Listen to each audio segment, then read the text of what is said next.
So yun mga idol, for today's vlog, tuturuan ko kayo kung paano gawin ito. Tara sa CapCut. Punta tayo sa CapCut, new project. Bali meron tayong video naka-ready. Click natin tong video na to, then add one. So bali, nandito tayo sa green screen.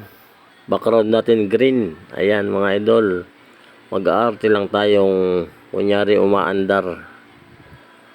Yan. Medyo ma-out balance tayo ng konti. Then add natin ulit yung dinownload sa TikTok. Ayan.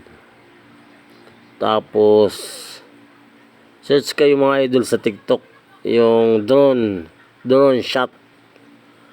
Tapos hanapin natin yung overlay. Ayan, overlay. Bali bumaba na yung first video natin. Tapos putulin muna natin yung sobra. Yan, pantay lang natin. And delete. Then click natin yung nasa babang video. Hanapin natin yung remove BG. Tapos chroma key. Chroma key yung pindutin natin. Yan, galawin lang natin yung lato-lato sa taas. Pagkatapos galawin natin yung intensity sa 10. So ayan, nawala na yung background na green. Then paliitin lang natin yung video. Play natin.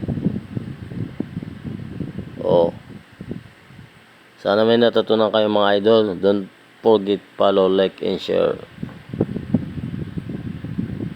Then export.